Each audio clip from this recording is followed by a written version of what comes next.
Okay? So,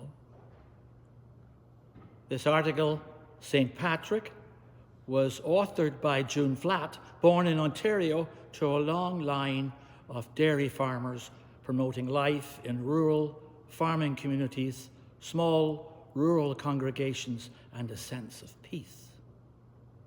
St. Patrick was an Irish missionary.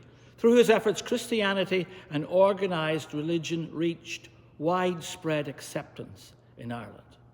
March the 17th, rather than the date of his birth, is the date that he died.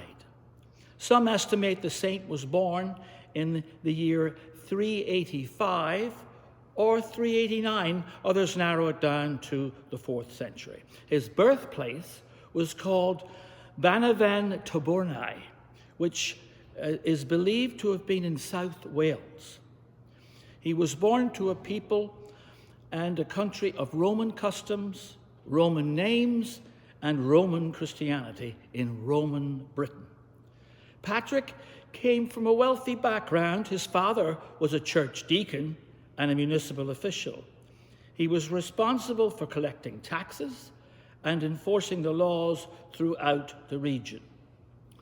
This left Britain easy prey to raiders, and at the age of 16, Patrick was captured by Irish raiders. He was taken to Northern Ireland and sold as a herdsman to one of the many tribal chieftains in the country.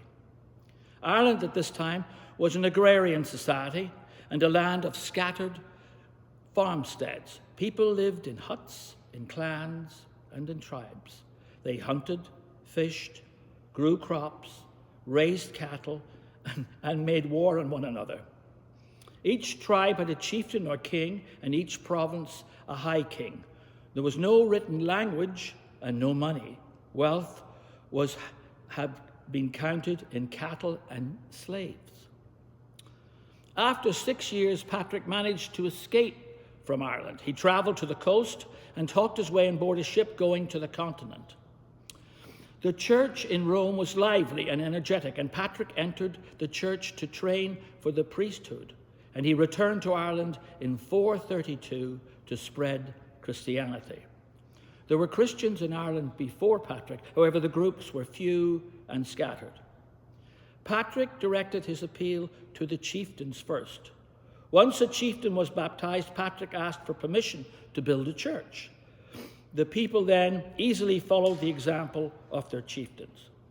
Patrick's success was due in part to his knowledge of the customs and language of the Irish people. It was also due to his treatment of the old beliefs. Rather than try to stamp out the old customs, he incorporated the ancient Celtic Druids' customs and beliefs into Christianity. For example, oak trees were sacred in Druid religion, so Patrick had the first churches built in oak tree woods. The Irish also honoured their gods with spring fire rites, so he had them gather outside the churches for Easter bonfires. Except for the rites taken into the Christian church, Druids and Druidism quickly disappeared from Ireland. Patrick's name is often linked with the shamrock. Some say St. Patrick brought the shamrock plant to Ireland. Still others claim he used the trefoil to explain the Holy Trinity, the three-in-one, Father, Son, and Holy Ghost. Whether any of the languages have been a basis in fact is not known. However, St. Patrick did draw together the scattered Christian groups and win over to the new church many leaders and chieftains and their people. With Christianity came the Bible and other sacred books. The skills of reading and writing soon followed. Ireland in time came to be called the Island of Saints and Scholars. St. Patrick's Day was first celebrated in North America in 1787 in Boston. It has come to be a celebration of heritage and history rather than strictly a religious holiday celebrating the life and accomplishments of St. Patrick. So, pin on a shamrock and celebrate. Happy St. Patrick's Day.